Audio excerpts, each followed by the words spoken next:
1 o'clock, so I'll call this meeting to order. This is a public meeting concerning proposed zoning bylaw amendments pursuant to Section 34 of the Planning Act.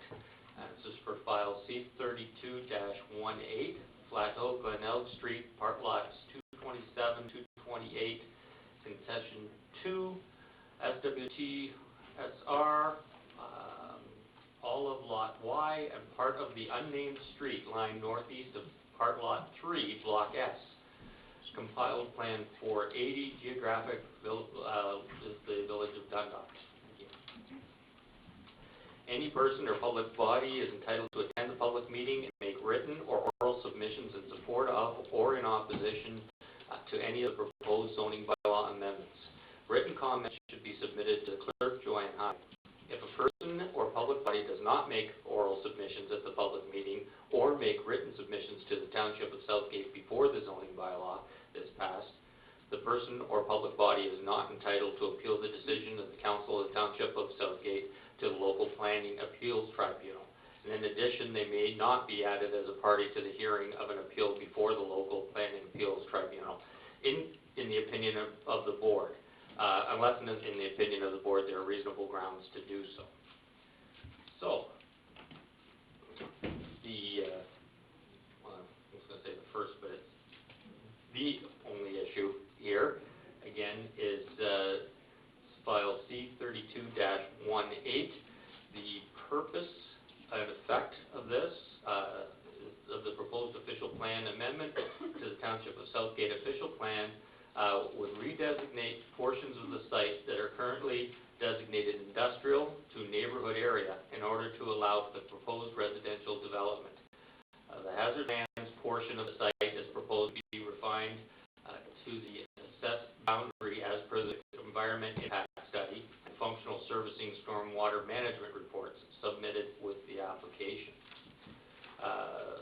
The effect of the proposed zoning bylaw amendment is to rezone subject lands from A1 agriculture, environmental protection, and deferred development to residential type 1 exception 378. Hold, that's R1 378-H. Residential type 3 exception hold R3- number then H, and open space.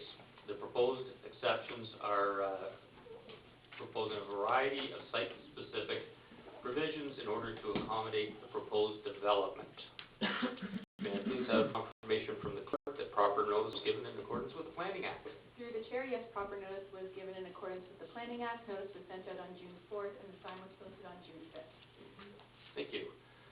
Now ask our planner, Clint Stredwick, to review correspondence received from commenting agencies. Thank you, Chair Woodbury. We actually only have 3 comments received at this time in the file. The first comment received is from Enbridge Gas, which does not object to the proposed application. However, they reserve the right to amend the development conditions that they may have in the future. Public Works Department indicate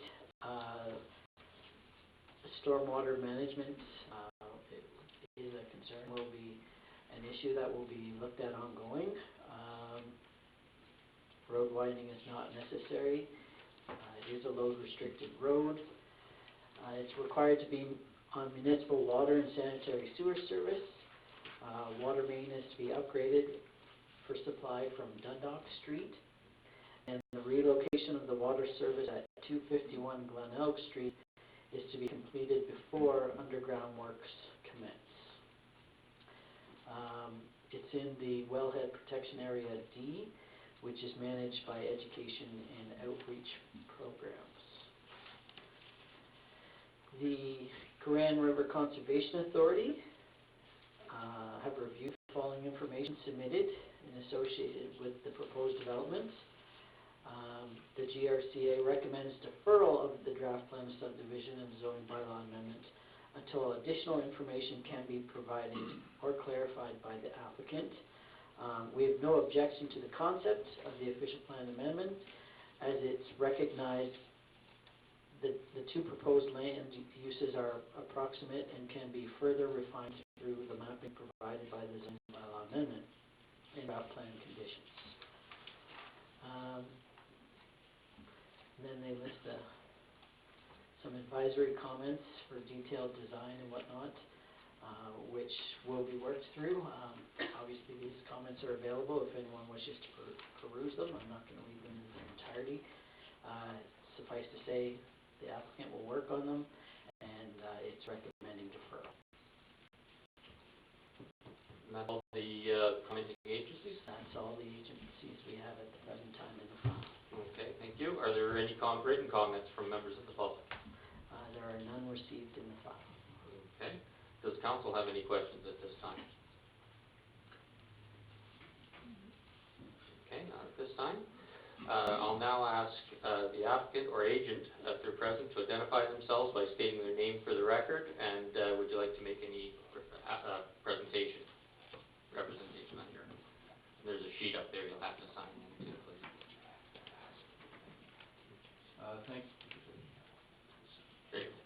Thank you, Mayor Woodbury and Council. My name is Corey Chisholm. I'm an associate with MHBC Planning. I'm here this afternoon on behalf of Plato Development. Here this evening is the President, Shakir Rematullah. Also here is Gord Wickard. He's with SLR Environmental. And in transit is Brittany Robertson, the engineer from Crozier. So she'll likely be sliding in at some point. I do have a presentation prepared, and I would request if we could get it up on the projector. Okay. We didn't have it beforehand. We'll just have to make sure that council is in agreement with it being added. Yes, Jim? Or, yes. So okay, we're in agreement to have it done. So then you have it pulled up. I appreciate that. And just for information, this will be included in the minutes so that it'll be online for anybody to see too. Okay, so as mentioned, the applications before this afternoon are an official plan amendment, zoning bylaw amendment, a draft plan of subdivision. Moving on to the next slide, I already went through the project team that's here, so we'll continue to the next one. So just briefly, the site location. The location's outlined in red here on the aerial image. So generally the site's located in the northwest portion of the community of Dundalk. It is frontage along Glenelg Street, along the southern boundary, and what I'll call the northeast boundary is the county rail trail. The northern boundary would be the settlement boundary of Dundalk. Moving on to the next slide. Just briefly listed are the completed plans and studies that we submitted in support of the applications. So that included a draft plan of subdivision and planning justification report that MHBC prepared. Crozier's prepared the necessary traffic impact study, functional servicing, and stormwater management reports. SLR provided the required environmental impact study as well as a hydrogeology opinion letter. And in addition, we had a preliminary geotechnical investigation prepared by Serradian Partners, as well as the required Stage 1 and 2 archaeological assessments prepared by AMIC. So I will start with the proposed official plan amendment, and moving down to the next slide. So this is the current designation as it stands today. You'll see in the sort of in the southeast corner where shown in gray is the industrial designation. North of that in light yellow is existing area that's designated neighborhood area. So there are residential permissions on this portion of the property. And then on the sort of southwest area in green are the existing hazard lands designations. Moving to the next slide is the proposed redesignation of these lands. So you'll see it's been rotated a bit. But what I'll call on the west side in the green is the refined hazard lands. So this was based on the environmental assessment SLR conducted, and it includes what was the surveyed drip line of the feature as well as a buffer kind of offsetting from that. And the balance is proposed to be designated neighborhood area, and this would allow for the a variety of residential uses proposed, as well as the proposed park, walking paths, and a stormwater management fund.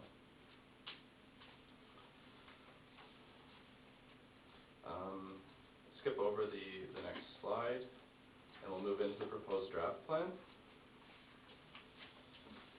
So this is the allotted out draft plan that we have applied for. I'll just kind of touch on a few of the details. There's a total of 163 units proposed at this time. 130 of those would be single detached dwellings, with 33 being townhouse units. The townhouse units are shown sort of in the north between streets D and E, and we have a colored plan that we'll show in a bit that depicts that a bit more clearly. On the western side of the draft plan, that's the open space block that needs to be left to keep the natural feature in situ, and also shown that is the buffer that we've implemented. The buffer dictates where the rear of those lots can be. You can see the two entrances that will come off Glen Oak Street, as well as the stormwater management pond has been located fronting along Glen Oak Street. This was done for a number of reasons. One, it's the lower point in the site, so it reduces the amount of grading that would be required, and it'll be landscaped and serve as a bit of an entrance feature to both the entrances to the site. Additionally, in this, what I'll call the southeast corner, you'll see the location of the proposed park. This is also located for a couple of reasons. One, it's adjacent to the county rail trail, so there'll be some synergies there with the natural connection with active transportation modes, as well as it's located adjacent to the group of existing residences there, which we thought would also provide for some nice synergies. Moving forward, just a few more details. The size of the site is 14.6 hectares. The parkland dedication is just under half a hectare, which equates to 3.29% of the total site area. Again, the total units proposed is 163, and the net density proposed is 25.5 units per net residential hectare. Moving to the next slide, just a bit more detail on the unit composition proposed. So at this time, all the singles are proposed at 12.2 meter frontage. That equates to about 40 feet. And then the townhouses are 6.5 meter frontage, which is around 20 feet. The four future residential lots noted, you'll see in the next slide, they're at the top end.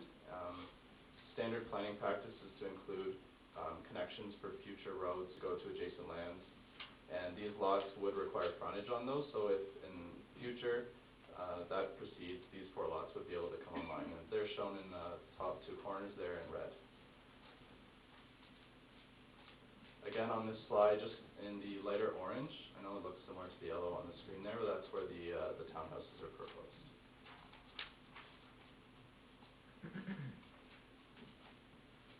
So, to kind of summarize the draft plan, it provides residential dwellings with vehicle and pedestrian connections to other existing communities within Dundalk. It enhances the existing community park and trail system, and it recognizes and maintains the location of the environmental protection area on the western portion of the site. Moving into the proposed zoning bylaw amendment, so this sort of follows what we're proposing for the draft plan. The first slide shows what the existing zoning is today. So in the bottom right corner, more or less following the existing industrial designation, is the D zone. That's for deferred development, and that zone currently only allows existing uses, and so any proposed use moving forward does require the zoning bylaw amendment to rezone those lands. The portion north of that, the A2, that's the existing agricultural zone that's on the property, recognizing the agricultural use that's been on the property to date, and you can see the environmental protection zone in the sort of southwest portion of the property. So the next slide, we show what we are proposing to rezone the lands to. So in keeping with the proposed official plan amendment, along the west side in green will be environmental protection zone. All the single detached lots are shown in the lighter yellow. Those are proposed to be zoned to the R1 exception 378 zone. The portion of the townhouses that are in orange there, those are proposed to be zoned to a residential type 3 with an exception. And the darker green, I know it's hard to see on the screen there, is the open space zone, which will reflect the stormwater management pond as well as the park.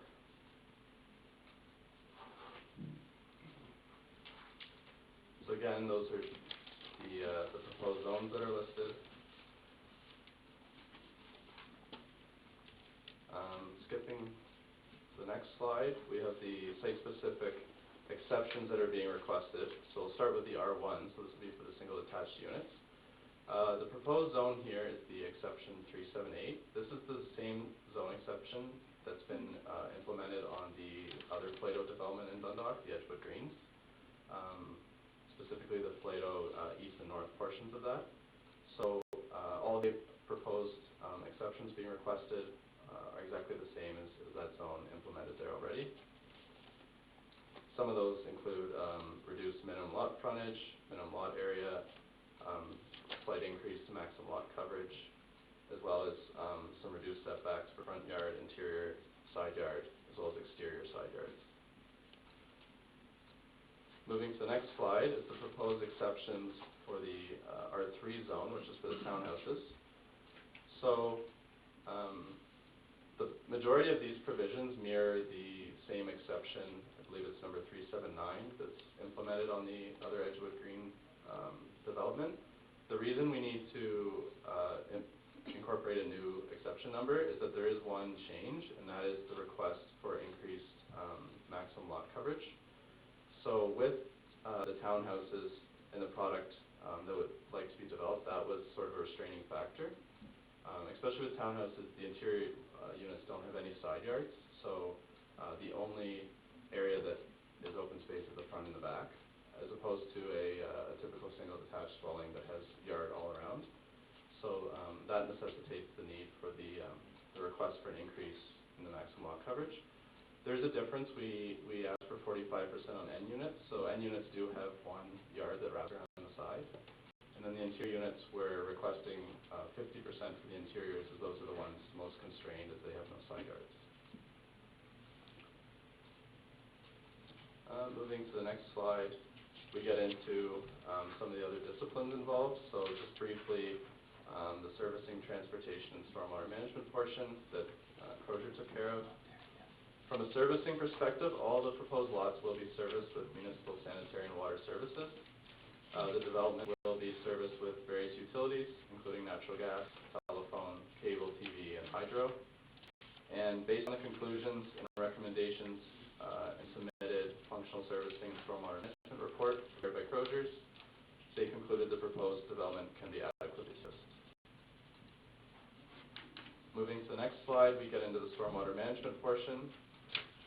All internal flows from the developable portion of the project will be directed into the naturalized stormwater management facility, or the stormwater pond that we showed on the south end of the property. There's no constraints that exist on the proposed development lands as a result of natural hazards associated with floodplain. And again, Croziers concluded in their stormwater management section of the report that the subject lands can be supported from a servicing perspective. Moving into transportation, touched on it earlier, the access to development is proposed through two entrances located along Glenelg Street. The roadways and entrances will be constructed in conformance with the township standards for the standard municipal right-of-way. It was concluded that the traffic generated from the proposed development will not materially affect the operations of the boundary road network. And again, Croziers concluded in their submitted traffic impact study that the proposed development can be supported from a traffic, operations, and safety perspective. Now moving into natural heritage, which SLR addressed.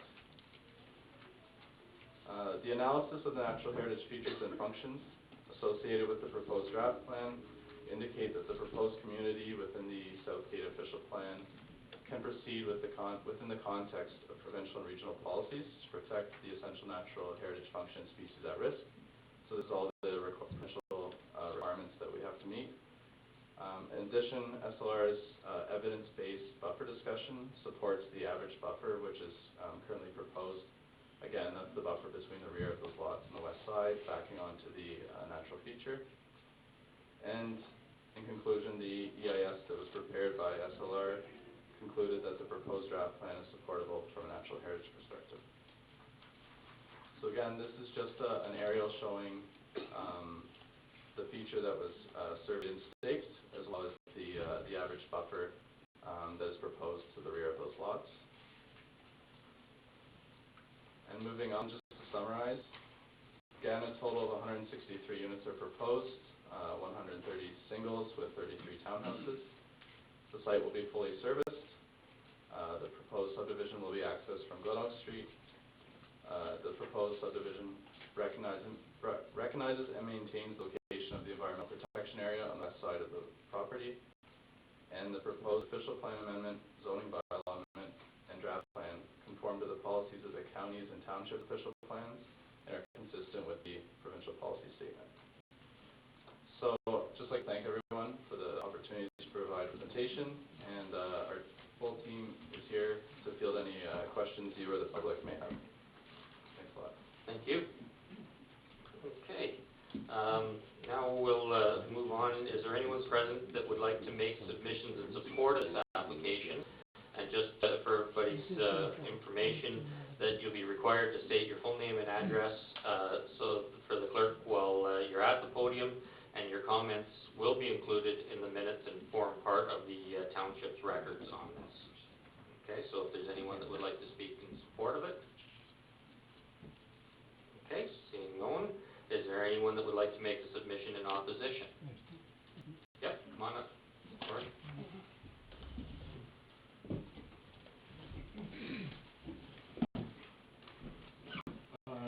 Corey Allen, Yep. 752-311, Edison Street, Dundas.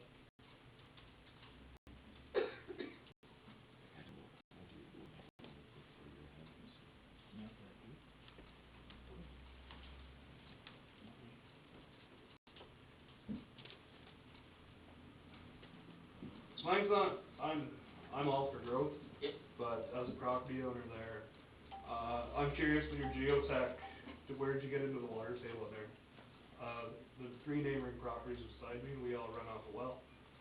So that'd be my biggest concern about my water supply. I know you guys touched on the waste water management. That area through there is all lower grade, so what's that mean for future development? Are we gonna have to come down to Glen Elg and Ida? Like, is that gonna be a forced main to get into that for sanitary? I only ask because I work in sewer and water, and that's probably the highest point in Dundas itself. So what costs are associated with that? And for the truck traffic coming in, we're doing a pretty populated area. What's that road look like going in? Guys, if you can just keep it down there a bit so we can hear him properly. Thank you. And again, it comes back to the geotech on the water level for how deep is this storm water management pool going to be? I know it was listed in here something about a swimming area, but if you look at Shelburne as an example, it tends to be more of a marshy area. And then another thing with the rail trail, that's a highly populated area for ATVs. I'm an ATV enthusiast. What plans are there for sound barrier and dust barrier? Because it's going to be, you're going to have a lot of city people move up likely, and you're going to have that dust complaint, sound complaint. Is that going to be something that UF ATV Club is going to have to reroute because of this? And that's the main connector on that trail as well. Yeah.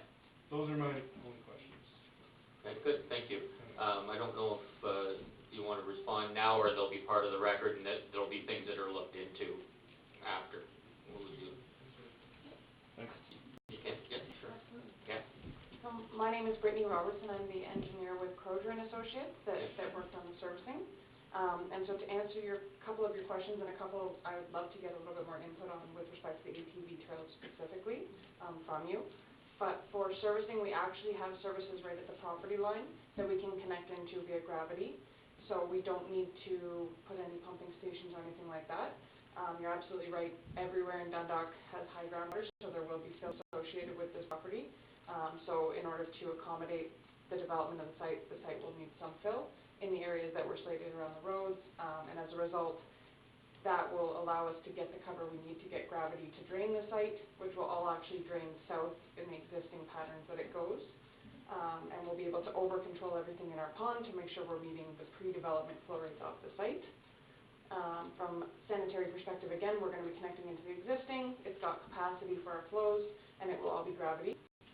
And we won't have any concerns for existing local wells because there's no septic or anything like that. It's all going into the municipal system. So water and sanitary will be municipal.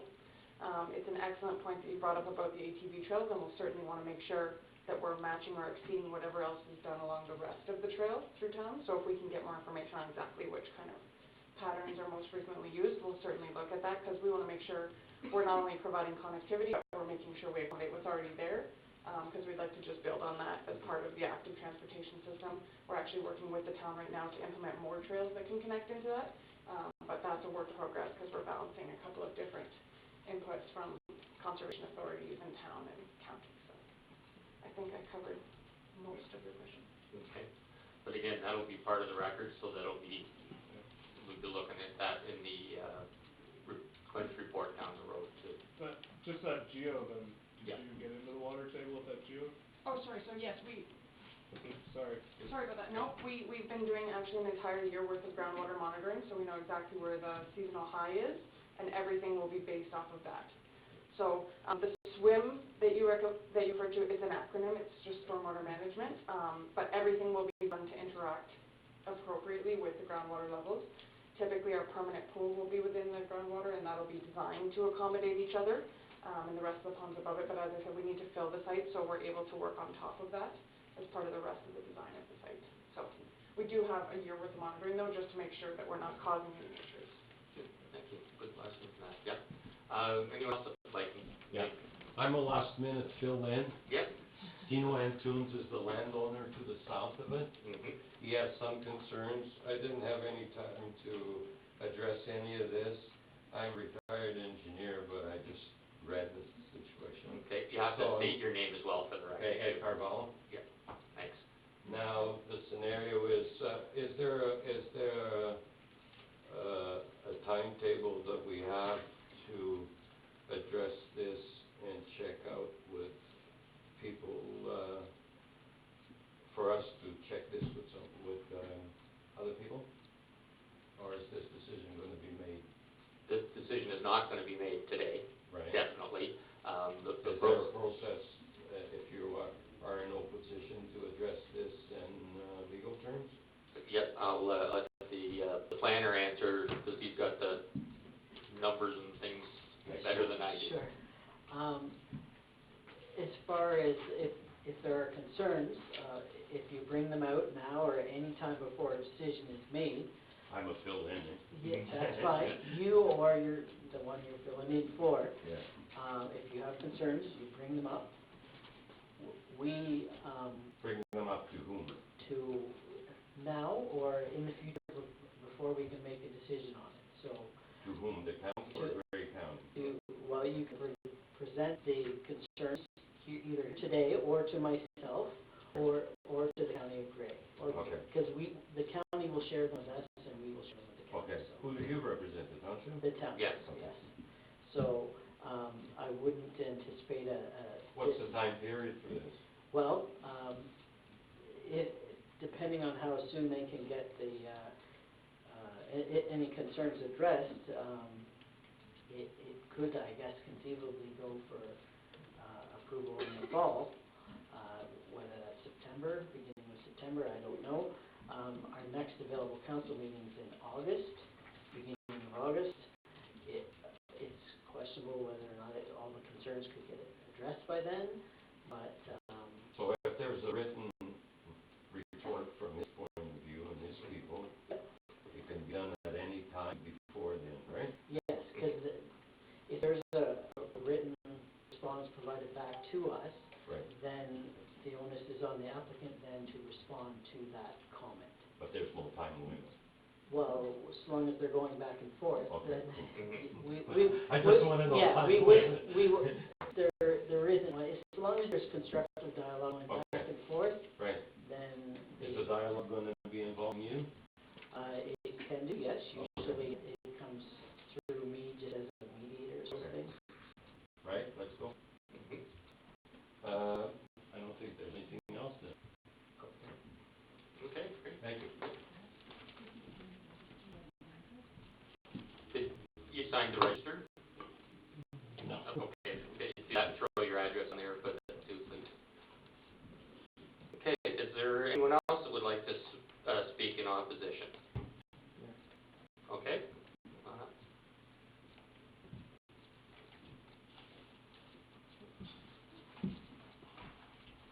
Oops, sorry, go ahead. Yeah. My name is Dennis Elliott. I live at 356 Glen Elk Street, and I'd like to know if the sewers are going to be running up that way or not.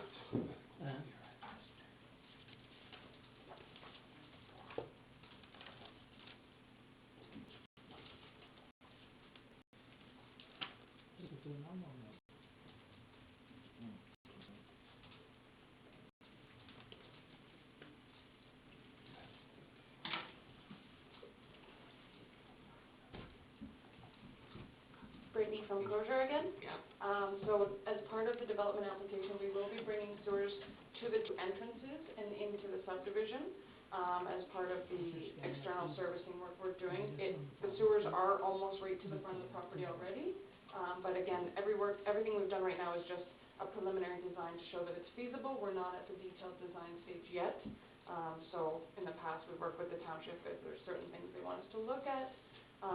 I'd be happy, I've got a figure here with me today to show you what we're thinking right now, as how the site could be serviced if you'd like to see after this is done. Okay, and again, Clint's got this marked down so that we'll have a look at it in more detail later. Okay, is there anyone else that would like to make a comment in opposition? Can I ask one more question? Sure, come on up. Sorry. Nope. That's what we're here for. Again, Corey Allen, 752, 311 Ida Street, Dundas. This is a little bit more future plans. If you look at your drawing, I'm the third property on Ida Street, just above that. Is Saugeen ever going to allow, or has it been viewed in the future, that when you guys do make that next stage of development, is there any plans to bring a road out through there? Is that anything that could happen? I only ask just because my property borders right on that. Clint might be able to answer that. Preliminary does, like, it's all one property, it's just part of it's in and part of it's out. Preliminary concept drawings, I guess if you will, didn't show that going through that because it's all considered to be wetland VP area.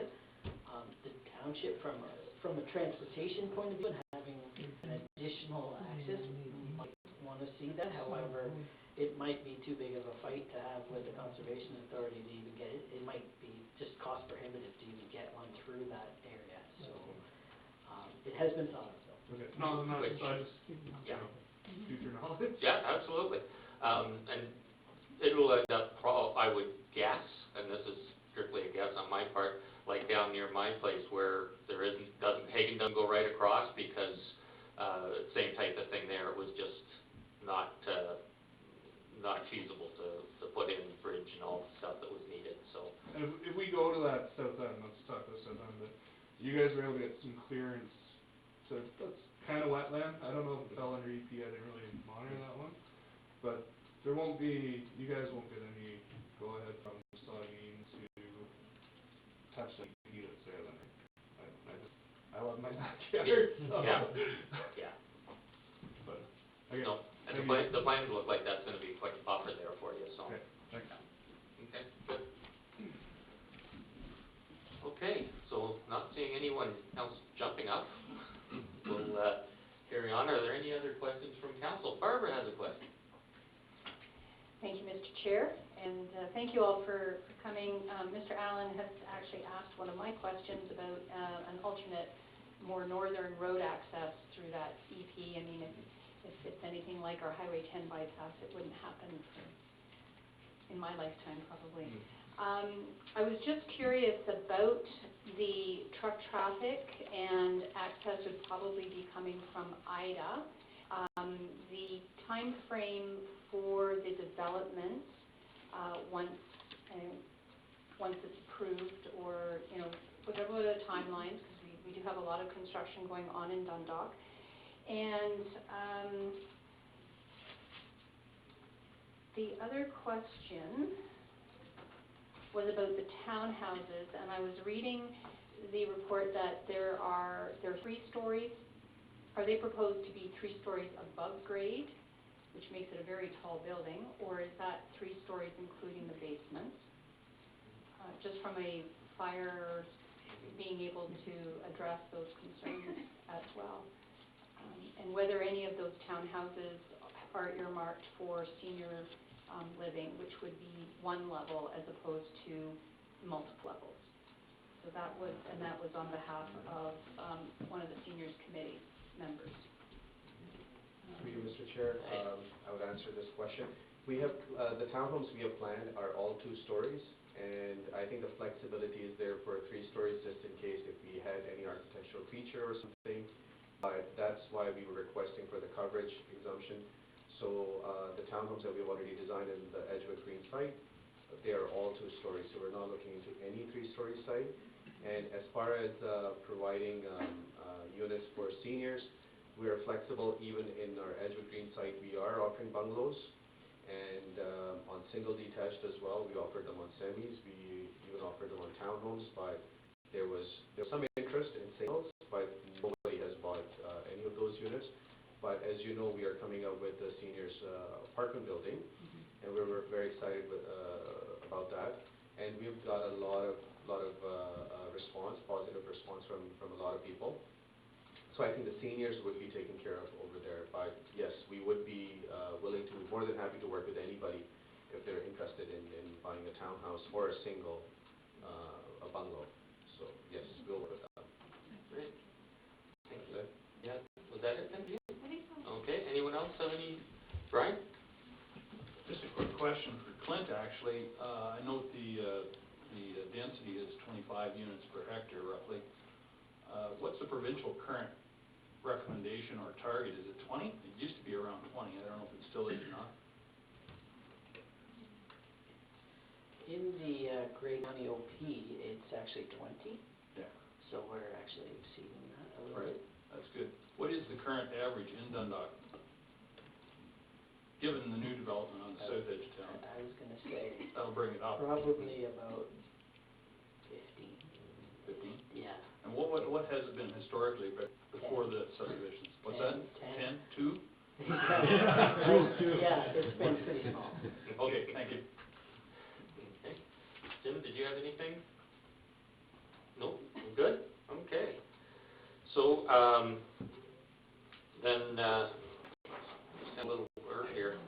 Will you have one more? Just real quick, fiber optic, is that what you're calling cable TV in this, or are you thinking of putting fiber in there at all? Or have you put it into the new subdivision? That I don't know. You could probably make something up. It's not gonna go to Drumore. We provide everything that the utility providers have available in this area. So in the other Flato subdivision, we have Bell with Rogers, we have, I'm actually a little upset with you here because we have so many of them and I can't get them all, but there's Bell, there's Rogers, there is Eastlink, and there's Markdale. No, ATEL, sorry. ATEL. So we have 4 different options, and they all have been expressing interest, so wherever they'll go and whatever they'll bring, that's what we kind of accommodate in the designs. But it's not fiber. I don't believe they have fiber yet in Dundalk. bring it, we would. Mhm. So I'm thinking if you put fiber into the subdivision, when Bell or whoever decides, or Whiteman or whoever decides to run the fiber down the road, then they could put it together. So that it goes into the subdivision, rather than put copper in the ground now, like they've been doing for 100 years. We put conduits, so what we do is all of the joint utility trench design comes with conduits run all through the So you can pull the subdivision. cable. Yes, so Perfect. whenever anyone comes, they can add, and we always put extra conduits. Perfect, thank you. Good. Yep. Thank you. Anything else? No? Okay. So thank you, and again, all these issues will be addressed, and any that other come in will be addressed, and then after that will be a public meeting during a normal council meeting that we'll look at address at this application at that time. So I would declare this portion of the, whoops, yeah. No. Just for clarification to those present, I'm pretty sure you say it in your preamble, but it's worth mentioning again, those people who have expressed questions or concerns, how do they go about monitoring when the next public process is? Will they be notified in writing, or do they have to formally request to be notified in writing, Clinton? We've got two planners right here that know the answer to that. Thank you, Chair Woodbury. If you want to be notified of a decision, you have to request it in writing to the township. If you don't, we don't put you on the list, and then you don't get notification of the decision. Of course, if you've made comments here today, they will be addressed in my report, either as being addressed by the applicant and their engineers or what have you, or the planner or whoever the relevant person is. But if you haven't made comments and you still want to hear notice, you have to provide it in writing. A simple coming up to me and saying, I want to receive notice is not sufficient. I'd like to see it in writing. That's the requirement in the Planning Act. So, Okay. Mark? So just for sake of people present, that's a notice of the decision. Once it's come to council, the public portion of the meeting, the decision is made, they get notified of the decision. That gives them the time to appeal it if that's something that they wish to do, if they don't believe their concerns have been addressed. How do it's up to the individual to monitor our agendas or get on our email system so that they know when it's coming up. They won't be notified, maybe I'm wrong, they won't get an email saying, hey, you made a comment at the public meeting, it's now coming before council. that's correct. Thank you. So they need to do their due diligence to follow up. Thank you. Okay, thank you. Okay, so I will declare this meeting adjourned at 1:43. Thank you, everybody, for coming out. It's always good when we get input.